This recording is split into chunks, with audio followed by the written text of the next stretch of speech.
Aconteceu o que todo mundo tava esperando, mas ninguém queria que acontecesse. Tinha um galerão duvidando que a série ia ter coragem de fazer isso, tinha gente achando que iam deixar mais pro final da temporada, e tinha quem não tivesse opinião nenhuma. Essas pessoas são as que eu mais respeito e invejo, porque elas conseguem ver a série sem ter nenhum pré-julgamento e só sentir o impacto do que vier, do que propuserem. Muito melhor assim. Só uma divagação aleatória aqui, vamos lá. Oi, eu sou o Dudu Cabral, esse aqui é meu canal, e o segundo episódio da segunda temporada de The Last of Us talvez seja o mais importante dessa temporada, se não for o mais importante da série. Ele traz o momento mais marcante dos jogos, com grandes atuações e ainda acrescenta uma grande sequência de ação com grandes cenários, um grande elenco também, pirotecnias, um monte de efeito prático e muito efeito digital também. É claramente um episódio feito para concorrer a prêmios, e eu acho que por um lado isso é bom, porque permite que eles deem mais atenção para a qualidade de cada detalhe, mas eu achei que também tem umas forçadinhas para tudo ficar mais épico, e aí já não é tão bom. Vamos lá falar do episódio todo e no meio do caminho eu vou explicando isso. Começamos o episódio vendo a Abby revivendo o momento mais traumático da vida dela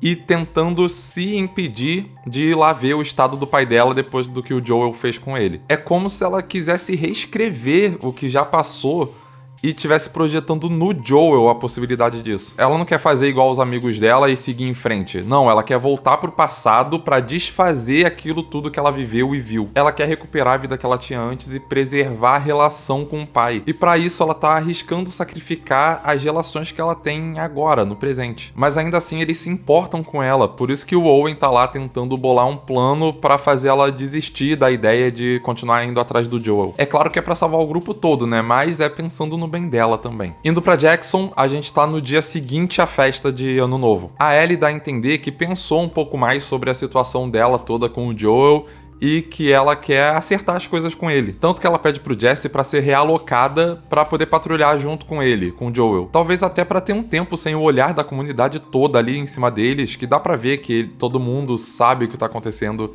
entre eles e todo mundo comenta.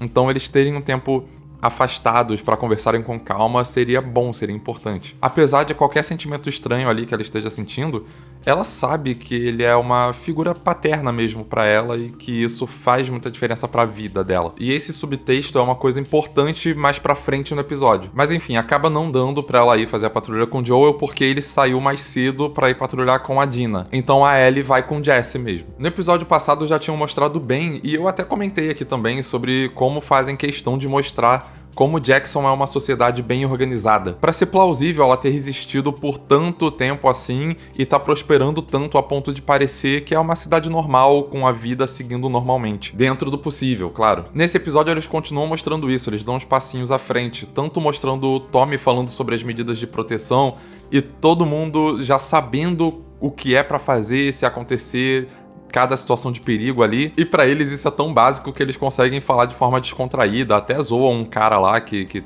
teve um problema com uma arma que atirou na própria perna. Dá pra ver que mesmo sendo um tipo de situação preocupante, eles confiam um no outro e conseguem levar as coisas de boa. E um outro exemplo é logo depois, na cena em que a Maria faz o Seth e a Ellie se acertarem, na cena lá que ele entrega o preconceito Ishi pra ela. E aí isso é um outro ponto da mesma questão do Tommy, né, que eu falei agora. Porque se tiver conflito entre os habitantes da comuna ali, eles vão perdendo a confiança, vão perder a força, porque eles precisam agir como um só grande sistema para tudo funcionar bem naquela realidade. Até porque eles sabem que é assim que os infectados se comportam, como uma grande consciência interligada. Deixar isso bem estabelecido é um outro ponto que é importante pro que vem mais pra frente nesse episódio ficar mais crível. Aliás, isso é importante também para começar a construir a tensão que só vai aumentar cada vez mais até a última cena que a gente vai ver ali. Por conta de uma tempestade de neve e da distância das patrulhas, os rádios de comunicação começam a falhar. Com isso, a organização perfeita de Jackson é um pouco estremecida e todo mundo começa a estranhar. A Ellie e o Jesse na patrulha deles, o Joel com a Dina na patrulha deles também,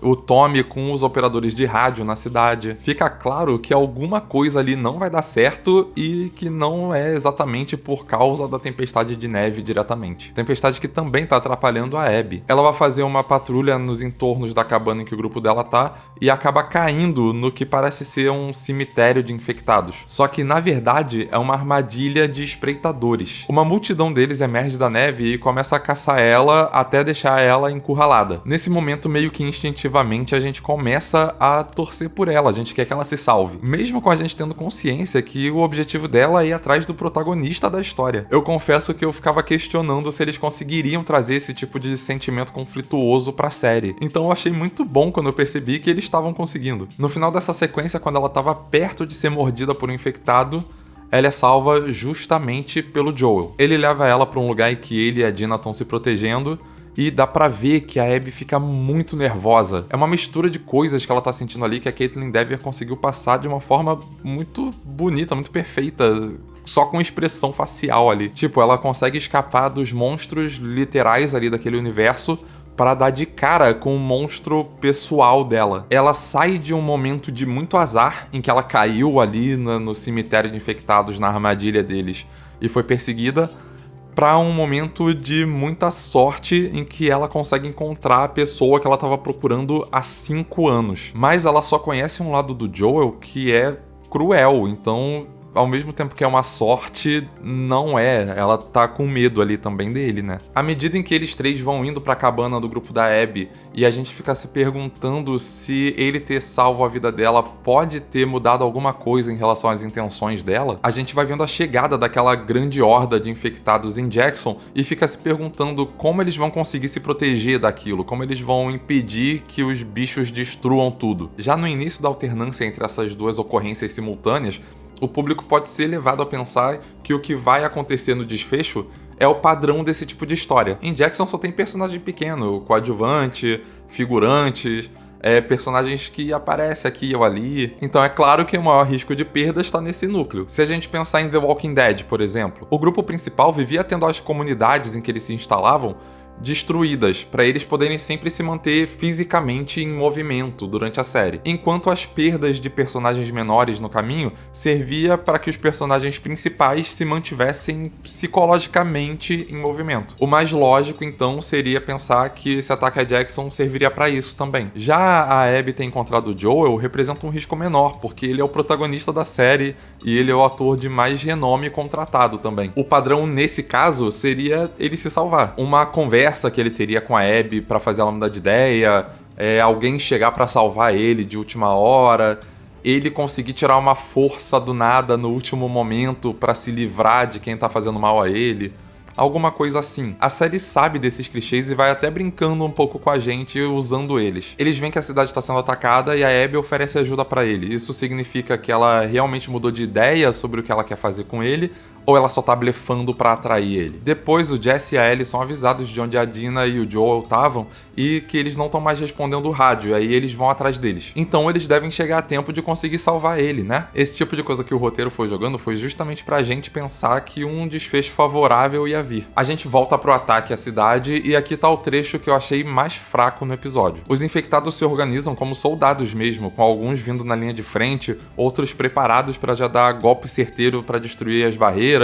Uns outros já ficam ali do ladinho, só distraindo os humanos. E tem até uma plausibilidade aí, mas eu achei esquisito como parecia que cada um estava raciocinando para cumprir seu papel ali. Os espreitadores até têm mais ou menos essa capacidade de raciocínio, só que nesse caso parecia que todos os tipos de infectado estavam raciocinando, estavam pensando, estavam agindo não só por instinto, mas de uma forma mais calculada. Até o Byaku tava parecendo que tava tendo raciocínios próprios e não uma coisa instintiva coletiva. Na hora que ele decide ir atrás do Tommy e vai só atrás do Tommy e até o final, me pareceu mais uma birra do que, tipo, essa pessoa é que tá me ameaçando mais. Não sei se faz muito sentido. Mas todo esse ataque dos infectados me pareceu uma forçada de barra pra tentar fazer uma coisa muito grande, tipo a longa noite de Game of Thrones. E mais forçado ainda foi terem dado a entender que os humanos estavam começando a perder, que os infectados estavam conseguindo tomar a cidade, até que a Maria vai lá e solta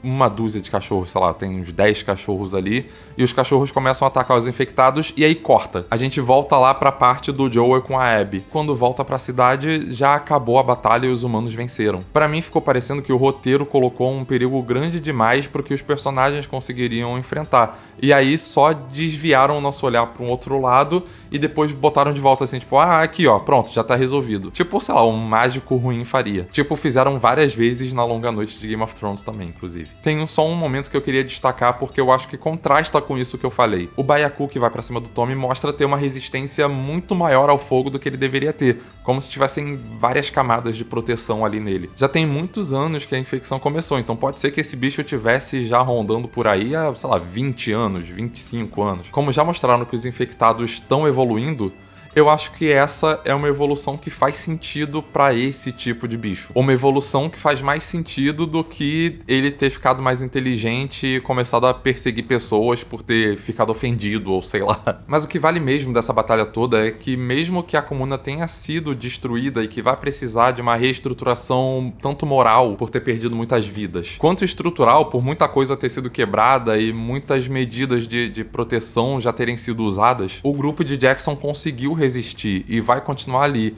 com os coadjuvantes com quem a gente se importa ainda vivos. Eles quebraram o padrão, o clichê do The Walking Dead. E na situação da Abby com o Joel, eles também vão pro caminho contrário do padrão. A Abby mantém o plano inicial e ataca o Joel. Num outro mérito da atriz que tá interpretando a personagem, ela consegue mostrar o quanto ela é ameaçadora, tanto nas interações com o Joel quanto com o próprio grupo dela até. Ela não é só a líder deles, ela é tipo uma comandante com muita autoridade e com muita força sobre eles. Ela tá cega de vingança e nada mais importa pra ela, então todo mundo consegue ver o quanto ela não tem escrúpulos de fazer o que acha que é necessário pra alcançar o objetivo e o quanto ela é instável emocionalmente, vamos dizer assim. Isso faz ela ser muito perigosa pra todo mundo que fica contra ela em qualquer nível, né? Seja um pouquinho contra ou muito contra. Muita gente tinha reclamado quando escalaram uma Abby sem muitos músculos, né? Porque isso é uma coisa que mostra o quanto ela é brutal no jogo. Mas essa cena já mostrou pra gente que na série essa brutalidade dela também tá presente,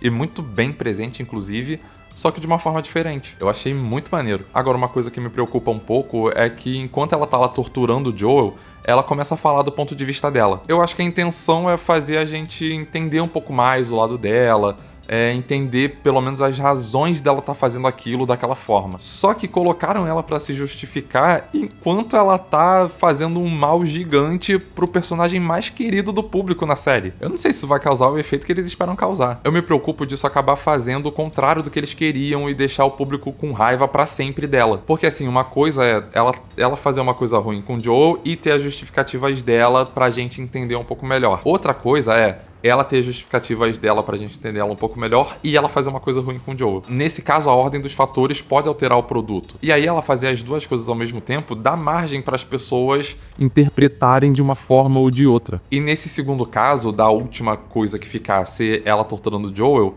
nada que ela faça ou fale vai justificar alguma coisa que defenda o lado dela. E aí o público vai acabar só vendo ela como uma vilãzona e as intenções da série vão ficar sendo frustradas a cada episódio. Isso pode estragar a experiência inteira do negócio. Mas ainda é só o segundo episódio, tem muita coisa pra acontecer ainda, de muitas formas. Vamos esperar pra ver. A Ellie consegue chegar na cabana da Abby com o Joel ainda vivo, mas não consegue fazer nada pra impedir que o pior aconteça. E aí ela tem tipo uma virada de chave que ficou muito bom, que ela tá triste, desesperada vendo o Joel e do nada é tomada por ódio contra aquele grupo. Isso é só pra provar que quem reclama de qualquer coisa da Bella Ramsey não tem nenhuma credibilidade. Se esse trabalho nesse nível dela não é o suficiente pra mostrar que ela merece estar nessa posição que ela tá na série, então o que vocês querem?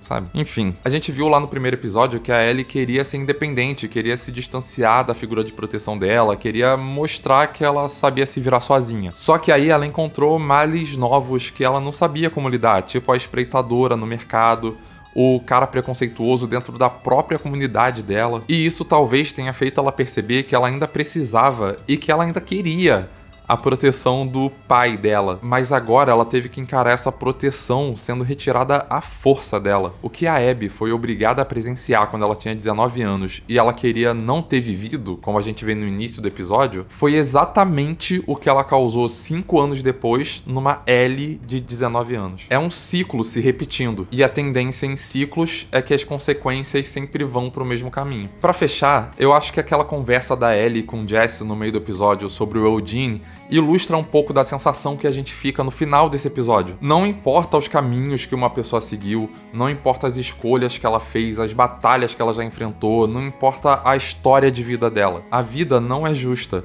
e o momento final dela pode chegar a qualquer momento de uma forma muito mais boba do que a pessoa já conseguiu escapar outras vezes. E é isso, me diz aqui nos comentários o que você achou desse episódio, se inscreve aqui no canal para acompanhar minha cobertura de The Last of Us e o que mais eu postar aqui, deixa uma curtida no vídeo, e é isso, gente, até o próximo vídeo, tchau!